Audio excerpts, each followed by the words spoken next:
दोस्तों, माता और पिता की मौजूदगी हमारे जीवन में सूरज की तरह होती है। सूरज गर्म तो ज़रूर होता है, पर ना हो तो अंधेरा छा जाता है। तो इस प्यारी सी संडे की सुबह में आप सभी को मेरा प्यार भरा नमस्कार। कहते हैं कि बच्चे को उपहार ना दो तो वो कुछ समय रोएगा, पर संस्कार ना दो तो वो ज़िंदगी भर रोएगा। तो एक छोटी सी कहानी।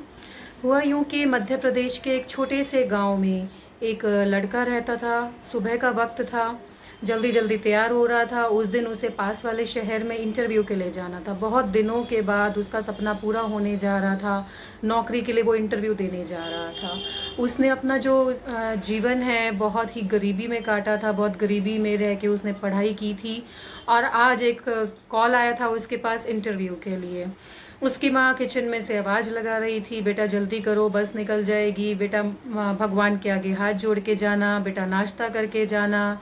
तो ये सब बेटा वहाँ जाके पहुँच के कॉल करना, तुम ठीक ठाक हो ये बताना, कैसा रहा ये सब बताना। ये सब सुनते सुनते उस बच्चे का, उस लड़के का दिमाग ख़राब हो रहा था।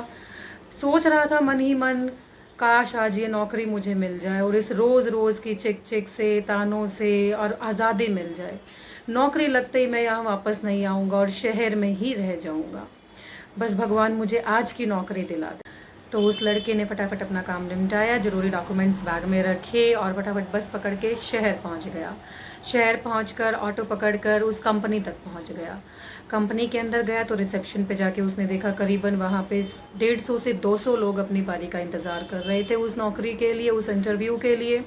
वो वहाँ जाकर बैठ जाता है तो क्या देखता है कि वहाँ पे जो लोग थे बहुत ही हाईली क्वालिफाइड, हाईली सोफिस्टिकेटेड और सूट बूट पहने बहुत ही टैलेंटेड बंदे लग रहे थे।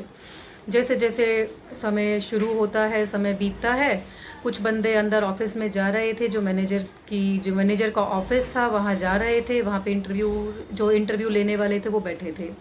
तो बाहर आके वो क्या बता रहे थे कि अजीब बंदा है जो अंदर बैठा है, कुछ भी नहीं पूछ रहा है, इवन नाम तक नहीं पूछता, जाके हमारी शक्ल देखता है और कहता है गेट आउट, जस्ट, और कुछ नहीं देख रहा। तो कहते हैं उसने सोचा बड़ी अजीब बात है जब अंदर कुछ भी नहीं पूछा जा रहा है। तो उनमें से दो चार बंदों ने सोचा कि यार यहाँ तो फिर टाइम वेस्ट करना बहुत बेकार बात है, जब अंदर कुछ हो ही नहीं रहा है, वो हमारी क्वालिफिकेशंस की कदर ही नहीं कर रहे हैं, हमसे कुछ पूछ ही नहीं रहे हैं, तो ये कैसी नौकरी है, कैसा इंटरव्यू है। कुछ लोग वहाँ से चले भी जाते हैं। कुछ लोग पर ये सोच के बैठे रहते हैं हो सकता है हमारी किस्मत अच्छी हो, हमसे कुछ पूछ लिया जाए, हमारा सिलेक्शन हो जाए। वो लड़का भी वहाँ बैठा होता है अपनी बारी के इंतज़ार में। बैठे बैठे करीबन 1.5 घंटा हो जाता है। उसने देखा कि करीबन 10-11 बज चुके हैं दिन के। बहुत अच्छी धूप खिली हुई है और वो जो एरिया था वहाँ पे विंडो में से बहुत अच्छी रोशनी आ रही थी, पर जो लाइटें थी वहाँ की सारी रिसेप्शन की लाइटें वो अभी तक जली पड़ी थी। उससे रहा नहीं गया और उसने उठकर सारे स्विच लाइट्स के ऑफ कर दिए जो ज़रूरी नहीं थे। फिर थोड़ी देर बाद उसे प्यास लगी।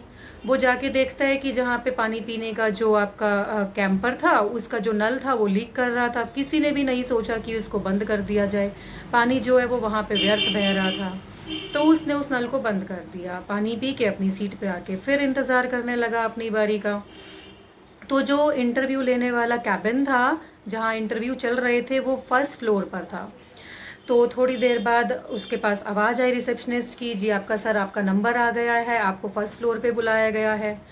वो लड़का भगवान का नाम लेके और फिर फर्स्ट फ्लोर की तरफ चढ़ने लगा। जैसे ही वो सीढ़ियों में से जा रहा था तो उसने देखा सीढ़ियों में दो स्टूल जो हैं सीढ़ियों में वो उल्टे पड़े थे।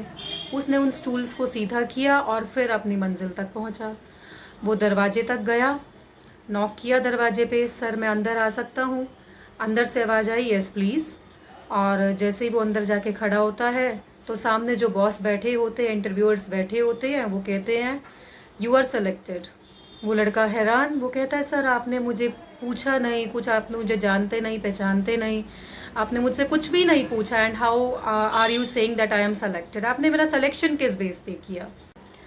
तो इंटरव्यूअर्स ने कहा कि हमें इस पोस्ट के लिए एक क्वालिफाइड बंदे की, एक डिग्री होल्डर की ज़रूरत नहीं थी, वो तो हम कितने भी हायर कर सकते हैं, हमें चाहिए था एक अच्छा इंसान, एक रिस्पॉन्सिबल सिटीज़न जो हमारी कंपनी के साथ जुड़ के उसे अपने परिवार की तरह समझे और हमारी कंपनी को एक ऊंचाइयों तक लेके जाने में हमारा सहयोग दे सके। हम यहाँ बैठकर सब कुछ देख रहे हैं नीचे क्या हो रहा है। हमने देखा आपने किस तरह से लाइट्स के स्विच को ऑफ़ किया, बिजली की फिजूल खर्ची को बचाया, पानी के नल को ऑफ़ किया, रास्ते में पड़े जो स्टूल थे जो इधर उधर पड़े थे, किसी को चोट भी लग सकती थी उनसे, आपने उन्हें सीधा किया, सही जगह पर रखा और फिर आप यहाँ तक आए। तो हमें इन्हीं गुणों से युक्त एक आदमी की तलाश थी जो आज के यूथ में नहीं मिलते हैं।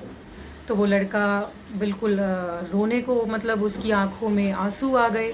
ये सब गुण ना चाहते हुए भी उसकी माँ और बाबा ने उसके अंदर डाले थे। जिन बातों से वो रोज़, जिन चिक चिक से वो रोज़ परेशान था कि मैं इस चिक चिक से छूट जाऊं, लाइट बंद कर दो, जूते समय अपने प्लेस पर रखो, कपड़े अपनी जगह रखो, इन छोटी छोटी बातों से जितना मैं परेशान रहता था, आज मम्मी पापा की उन्हीं बातों ने उसे वो नौकरी दिलवाई थी। तो दोस्तों, ज़िंदगी में एक डिग्री होल्डर, एक क्वालिफाइड पर्सन होने के बजाय एक एजुकेटेड पर्सन होने पे ध्यान दीजिए और एक रिस्पॉन्सिबल, एक जिम्मेदार नागरिक बनिए। अपने परिवार को, समाज को और देश को उन्नति तक ले जाइए।